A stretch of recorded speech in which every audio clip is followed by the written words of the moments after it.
സെക്ഷനിലാണ് നമ്മളിപ്പോൾ ഉള്ളത്. അപ്പൊ ഈ മെഷീൻ നമ്മുടെ ഒരു base model machine, full automatically തന്നെ ഒരു ബേസ് മോഡലാണ്. നമ്മുടെ ഗ്രാനൂൾസ് ഐറ്റംസ്, ഇപ്പൊ നമ്മുടെ റവ, കടുക്, ഉലുവ, ജീരകം, പയറ്, പരിപ്പ്, പഞ്ചസാര, ചായപ്പൊടി, ചിപ്സുകൾ, മിക്സറുകൾ പോലുള്ള നമ്മുടെ ഗ്രാനൂൾസ് ആയിട്ടുള്ള എല്ലാ ഐറ്റംസും പാക്ക് ചെയ്യാൻ യൂസ് ചെയ്യുന്ന ബേസിക് മെഷീനാണ്. 2 ഹെഡിന്റെ മെഷീനാണ്. ഇതിന് തന്നെ നമുക്ക് 2 ഹെഡ്, 4 ഹെഡ്, 6 ഹെഡ്, 8 ഹെഡ് പല വേരിയന്റ് മെഷീൻ ഞങ്ങൾക്ക്. ഇതിപ്പോ ഗ്രാനൂൾസ് പാക്ക് ചെയ്യാൻ യൂസ് ചെയ്യുന്ന ഒരു ഫുൾ ഓട്ടോമാറ്റിക് ബേസ് മോഡൽ മെഷീനാണ് ഇപ്പൊ നമ്മളിത് വരുന്നത്. ഇതിന് നമുക്ക് എന്ത് പ്രൈസ് വരും? നമുക്ക് ഇതിനിപ്പോ ഇത് പല വേരിയന്റ് വരും. ചില ഇത് നമുക്ക് ഗ്രാമിനനുസരിച്ച് ചില വ്യത്യാസങ്ങൾ വരും. ചിലത് 5 ഗ്രാം മുതൽ 50 ഗ്രാം വരെ ചെയ്യുന്ന മെഷീൻ ഉണ്ട്.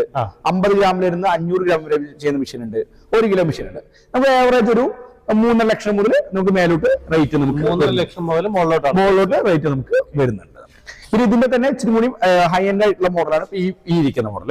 ഇത് കംപ്ലീറ്റ് കഴിഞ്ഞതാണോ? ഇത് കംപ്ലീറ്റ് കഴിഞ്ഞ് ഇപ്പൊ നമ്മുടെ കംപ്ലീറ്റ് കഴിഞ്ഞ് നമ്മളിത് പാക്ക് ചെയ്യാൻ വേണ്ടി വെച്ചിരിക്കുന്നത്, ക്ലീൻ ചെയ്ത് പാക്ക്